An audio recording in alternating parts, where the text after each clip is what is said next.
आए दिन कम से कम 10 स्कूलें बंद हो रही हैं। पिछले 12 साल के अंदर कम से कम हमारे भारत के अंदर 1 से 1.5 लाख स्कूलें बंद हो चुकी है। और आपने देखा होगा जो स्कूलें बची हुई हैं उनकी भी बहुत ही दरदर अवस्था हो चुकी है। सीजेपी पार्टी है, उन्होंने स्कूलों ठीक करो एक अभियान चालू किया। उनके कुछ लोग मिलकर हमारे जयपुर के अंदर कुछ स्कूलें ठीक करने के लिए एक मुहिम चला रहे थे। उस मुहिम में भी जो कुछ लोग थे, जो मैं ऐसे किसी पार्टी का नाम नहीं लूंगा, फिर भी वो लोग वहां पे जाकर उनसे साथ गलत व्यवहार करते हैं। और आपने देखा होगा आए दिन हर दिन स्कूलें गिर रही हैं, जहां पे कभी बिल्डिंगें ढह जाती है। मिड डे मील के नाम पर बच्चों को ऐसा भोजन दिया जा रहा है जो खाने के योग्य नहीं है। कहीं भोजन में कीड़े निकल रहे हैं तो कहीं भोजन को बच्चे खाने से पहले ही फेंक दे रहे हैं।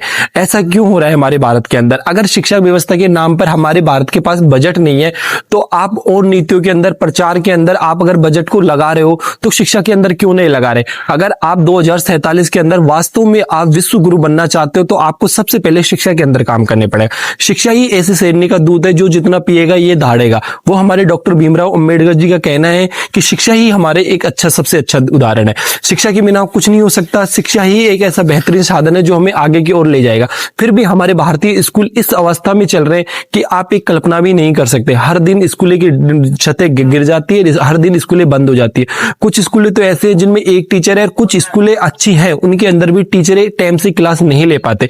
कहीं फर्स्ट ग्रेड के टीचर नहीं मिलते तो कहीं थर्ड ग्रेड जैसे भी स्कूलों के टीचर नहीं मिलते। क्लासें नियमित रूप से लग नहीं पा रही।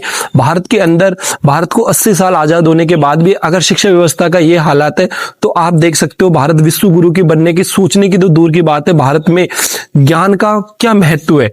आप हिंदू मुस्लिम या जात पात के नाम पे लड़ाकर राजनीति कर रहे हो। इस सब को छोड़कर हमारी शिक्षा व्यवस्था पे एक अच्छा ध्यान दीजिए। हमारी शिक्षा अगर अच्छी होगी तो हम किसी भी देश के अंदर जाके कमा के खा सकते हैं। आप हमारे भारत को शिक्षा का देने का काम कीजिए, धर्म की राजनीति आप कीजिए, पर हमको शिक्षा के नाम पे मत लड़ाइए। धन्यवाद साथियों।